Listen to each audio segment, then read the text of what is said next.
telespectador. Que bom reencontrá-los no Tribuna da Mídia, este programa semanal da TV Master, a primeira e única, toda nossa. E eu saúdo também o entrevistado especial de hoje, Vandilo Brito, advogado penal tributário, de proverbial competência. Olá, Heraldo Nóbrega, é um prazer estar aqui no seu programa. Estamos aqui para conversar, bater um papo, né, Heraldo? E falar sobre diversos temas, dentre elas a reforma tributária, os crimes contra a ordem tributária. Estou aqui lisonjeado pelo convite que você me fez. Nós que fazemos a TV Master, de Alex Filho, o presidente deste grupo de comunicação, até a recepção, nos sentimos honrados com a sua presença aqui, plena de saber jurídico e de tradição. Eu gosto muito do lado pessoal, como a TV francesa o faz. Naturalidade. Cariri? Eu sou de João Pessoa, mas o meu coração pertence ao Cariri. As raízes estão lá. As raízes estão lá. Estão todas lá. Brito, sobrenome tradicionalismo. Deu até governador, interventor de Estado. Por isso eu gostaria que o senhor se situasse no meio de todos esses parênteses. Cite-os, por favor. Pois não, Heraldo. Nossa família é uma família do Cariri Oriental, né? De São João do Cariri, Serra Branca. Como, de fato, você bem falou, o Gratuliano Brito era primo do meu pai, foi interventor da Paraíba, né? Logo após a Revolução de 1930. Logo após a Revolução de 1930. E o meu avô, o deputado Tertuliano de Brito, foi presidente da Assembleia por 2 vezes. Sou sobrinho do também deputado Nivaldo Brito e filho de Petrônio Brito, servidor público, classe média. E Inácio Brito foi desembargador. Inácio Brito foi desembargador do Tribunal de Justiça da Paraíba. Doutor Vandilo, para que os telespectadores tenham a real dimensão de seu saber jurídico, eu gostaria que o senhor traçasse uma trajetória de sua formação acadêmica, desde as primeiras letras até a graduação e a pós-graduação. Olha, Heraldo, eu fiz o meu primeiro grau no Externato Santa Doroteia, que era uma escola de freira. E de excelência. De excelência. Fiz também no Instituto Presidente Epitácio Pessoa, de Dona Maria Bronzeado, certo? Do seu Luiz. E o segundo grau eu fiz no 2001 do professor Roberto. Roberto Vasconcelos. Roberto Vasconcelos, Lá, fiz um educador, né? E tenho 3 graduações, que é Administração de Empresas, Computação e Ciências Jurídicas, né? Pós-graduado em Processo Civil, né? E atuo em diversas áreas do direito, direito penal tributário, direito civil, direito trabalhista, mas o escritório ele faz um full service, né? A gente trabalha e atua em diversas áreas do direito. Nos mesmos moldes, eu queria que o senhor traçasse uma trajetória de suas atividades, antes, durante e após a graduação. Heraldo, eu trabalhei muito tempo na iniciativa privada, né? Antes de fazer ciências jurídicas, eu trabalhei como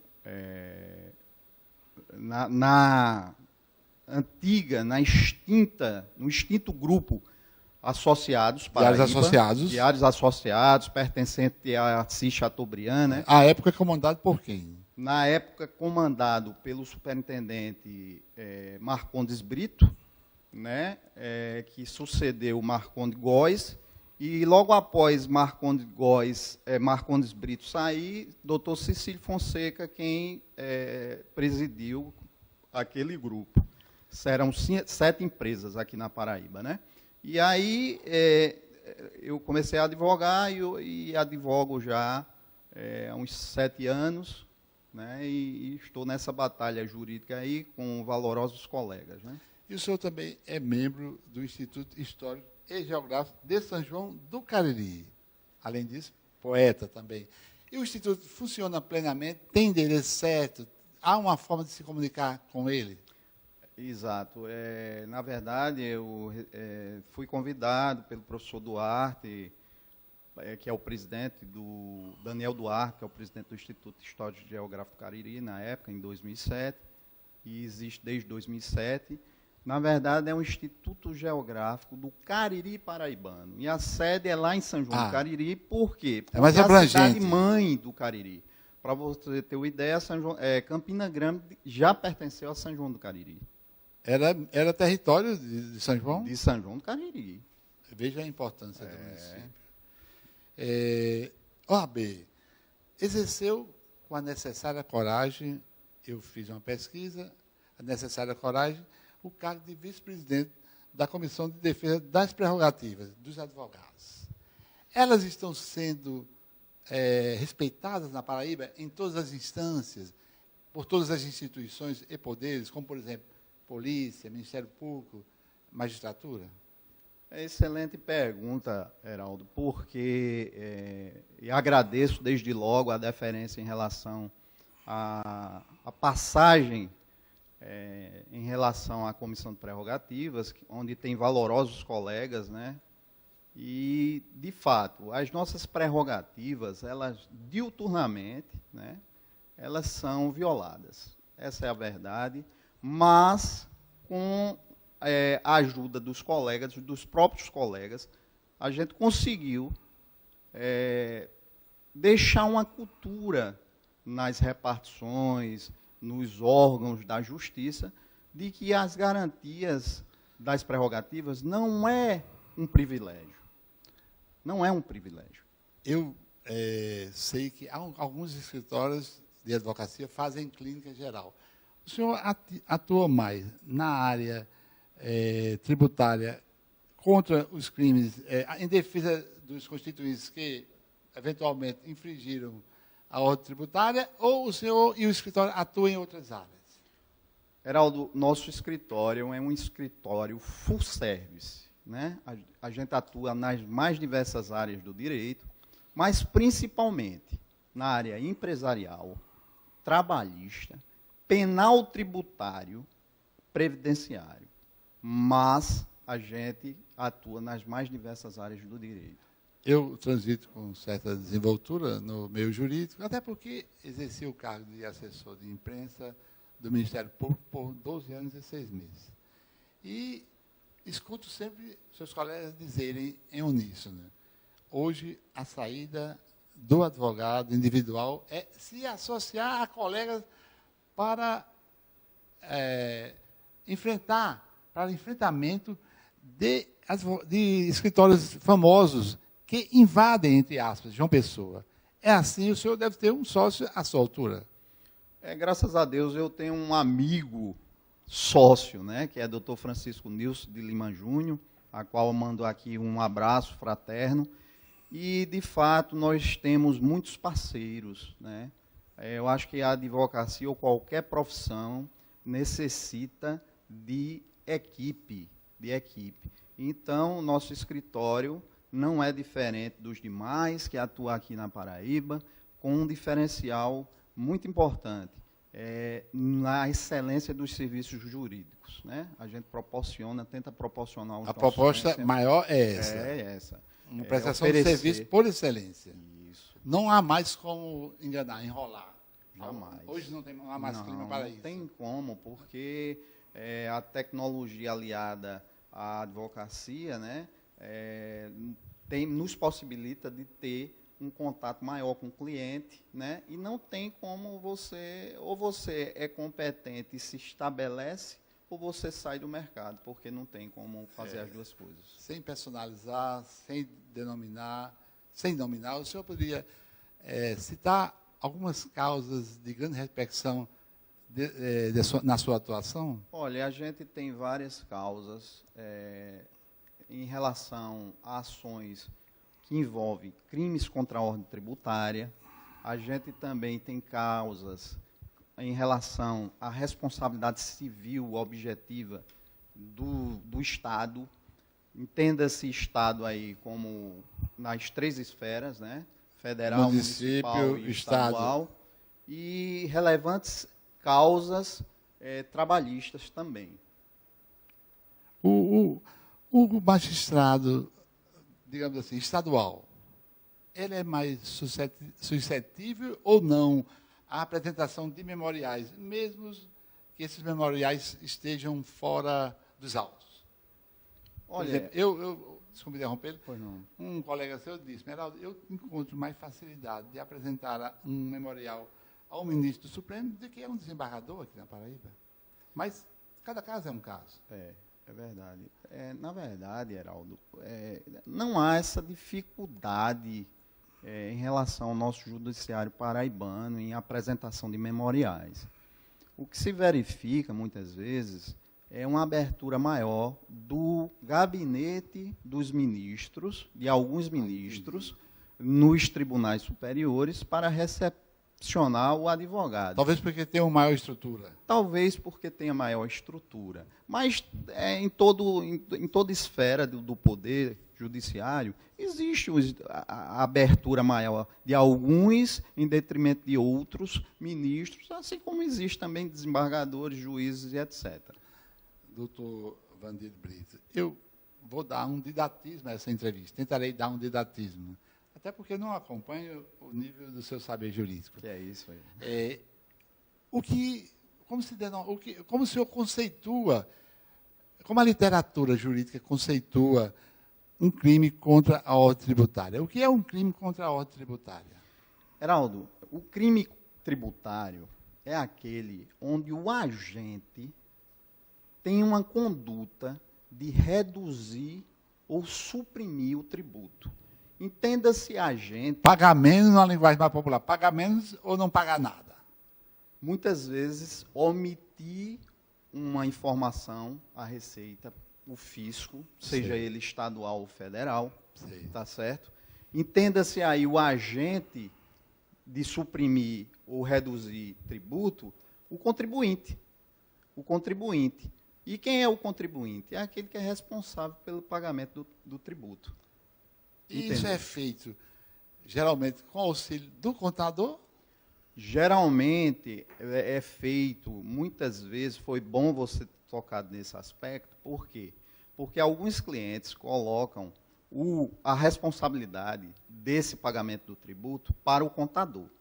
Só que o contador, ele não tem a responsabilidade de pagar o tributo. Ele tem a responsabilidade de informar a Receita, mas o pagamento do tributo é inerente a quem está administrando a empresa. E quando os órgãos fiscais descobrem o ilícito, a penalização atinge só, digamos assim, o constituinte ou também o contador? Não. A legislação, ela só atinge o contribuinte. A responsabilidade do contador, ela é protegida, inclusive, por lei.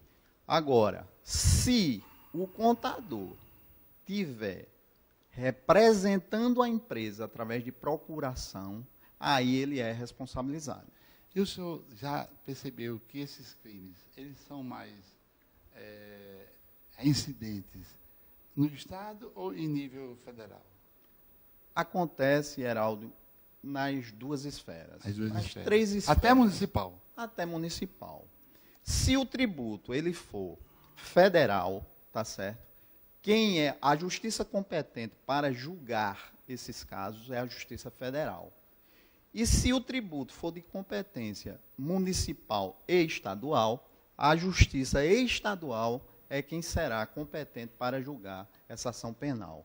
E o Instituto do Compliance, que surgiu nos Estados Unidos da América, ele evita esses crimes? As empresas, principalmente, precisam implantá-lo? Você tocou num aspecto importantíssimo. Independente do tamanho da empresa, o compliance é extremamente importante. O compliance, para os seus telespectadores qualificados, mas às vezes sem oportunidade de se informar, O compliance vem do verbo em inglês to comply, que significa cumprir. Cumprir. Cumprir o quê?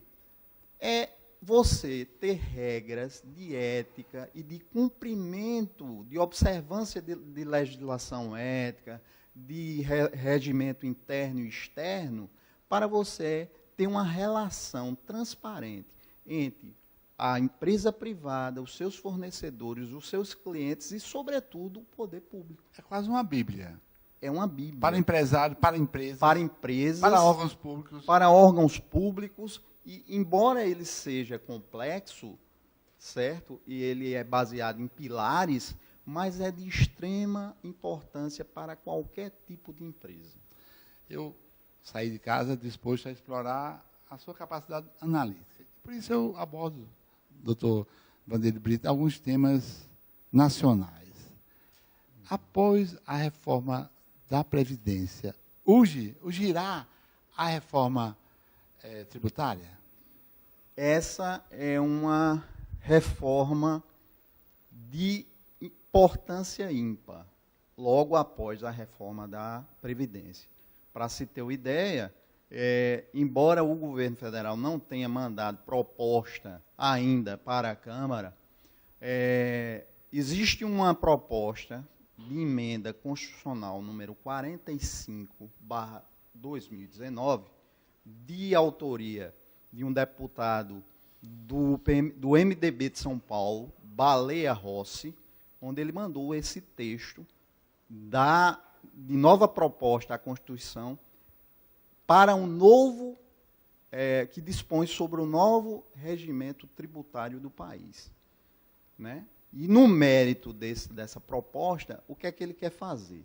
Ele quer criar um imposto chamado Imposto sobre Bens e Serviços, o IBS, onde englobe o IPI, o ICMS, o ISS, o CONFIS e o PIS. Uma unificação. Uma unificação.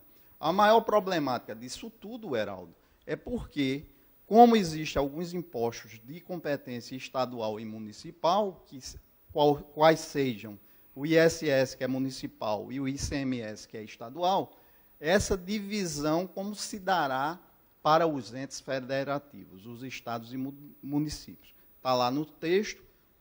A última movimentação já passou, inclusive, no processo legislativo da Câmara e já saiu da Comissão de Constituição e Justiça e está numa comissão especial, que a última movimentação foi agora, dia 10 de julho do corrente ano.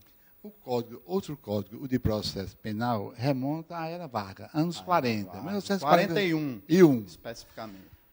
Houve algumas modificações. Eu acho que, inclusive, se não me engano, o senador Ronaldo Caninha participou de uma dessas mudanças. Houveram algumas modificações, sim. E há uma necessidade urgente de outra reforma? Heraldo, a gente está em 2019. O código remonta de 1941, como bem você falou, da era Vargas. Foi espelhado no Código de Rocco da Itália, onde tem bases extremamente fascistas, inquisitoriais. E agora, esse tema da renovação do nosso código, da reforma do nosso código, está tramitando na Câmara desde 2009. Eu não sei se você sabe disso.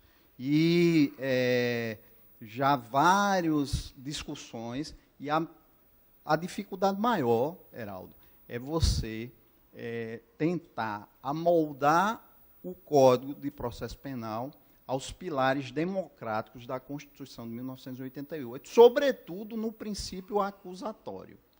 Pela importância do tema, vazamento dos diálogos do então juiz federal Sérgio Moro com procuradores da República. Eu gostaria que o senhor fizesse uma análise profunda desse episódio, porque eu imagino, como leigo no direito, que o juiz não pode interferir na investigação, sob pena de nulidade no processo. Mas aqui a minha opinião é que vale menos. Gostaria que o senhor desse uma opinião mais abalizada. Heraldo, de fato, o Ministério Público, dentro de um processo penal, ele é parte.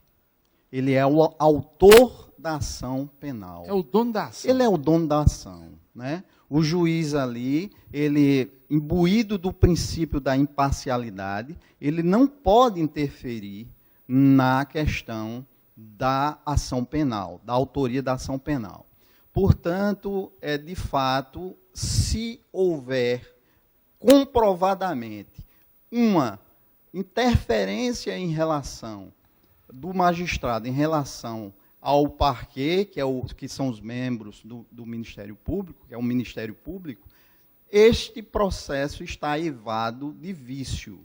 Mas eu tenho que lhe dizer o seguinte, em relação ao juiz, ex-magistrado, atualmente ministro da Justiça, Sérgio Moro, a gente sabe, saiu na imprensa, de supostos vazamentos. Para que a gente evidencie se houve realmente esses vazamentos, é necessário que seja comprovado através de uma perícia, se essas provas elas são imprestáveis ou não. Porque conseguida de forma ilícita. Ilícita. Então, se conseguiram de forma ilícita, para o direito penal brasileiro, essa prova ela não serve. Então, eu sou muito legalista, certo? Eu acho que a gente tem que cumprir o que está na legislação e essas provas... Sem sair dela. Sem sair jamais dela. Entendeu? Doutor Vandilho, como o seu sobrenome é bastante tradicional, algumas fotos que ilustram esta entrevista carecem, precisam de uma explicação sua. Eu peço até a técnica ao diretor Alisson para liberá-las. Por exemplo, primeira foto. Essa aí é meu tio Nivaldo Brito, foi deputado pela região do Cariri Paraibano. Inclusive, ele foi o autor da proposta onde conseguiu a autonomia municipal para Serra Branca. Ele transformou essa Serra Branca em município em 1969. Uma grande figura política do Cariri Paraibano. A segunda foto. Esse aí é meu amado avô, Tertuliano de Brito, Tertuliano Corrêa da Costa Brito, também chamado Major Terto, que ele era do Exército Brasileiro, né? E também foi um grande líder político da região do Cariri Paraibano, foi presidente da Assembleia durante dois períodos, né? E foi, sobretudo, um grande político, uma grande personalidade política do Cariri Paraibano. Este é o meu amado pai, Petrônio de Farias Brito, falecido em 2007, um grande ser humano, onde nos ensinou, somos 5 irmãos, os princípios, ele juntamente com a minha amada mãe, os princípios da ética, da moral, né? E é um grande ser humano. E essa é a minha amada família, é meu patrimônio, né, Heraldo? Meu patrimônio, minha esposa ao meu lado, minha mãe e meu filho, Matheus. Ainda acho que tem outra foto. Mais uma foto? Sim. E esse aí é meu sócio, meu amado amigo, irmão, Dr. Francisco Nilson de Lima Júnior, um sócio onde eu me espelho e a gente troca muitas experiências profissionais e a amizade fraterna que a gente tem. Doutor Vandilho, nessa entrevista um pouco técnica, por conta do assunto, ordem tributária. Pois não. Eu me esqueci de lhe perguntar algo de relevância de que o senhor gostaria de acrescentar nas despedidas.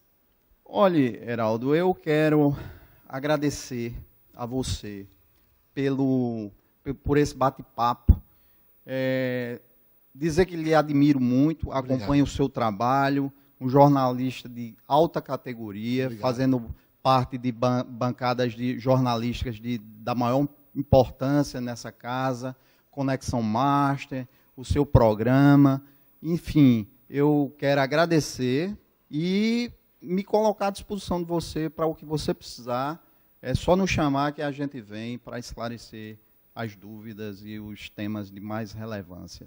Vandiro Brito, advogado penal tributário, gratíssimo pela sua presença plena de saber jurídico, de tradição social, política e econômica, e de fleuma, tranquilidade, aqui nos estúdios da TV Master, e usando uma linguagem, um juridiquês, com a sua máxima vênia, eu peço permissão, encareço-lhe permissão para estender este agradecimento a todos os telespectadores, convidando-os para assistirem na próxima semana outro Tribuna da Mídia.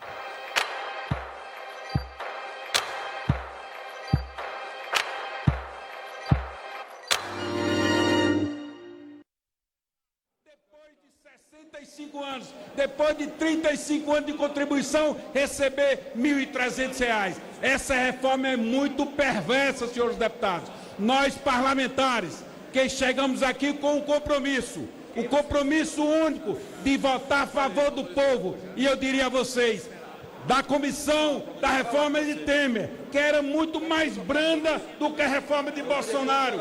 Somente 3 deputados dos 22 que votaram na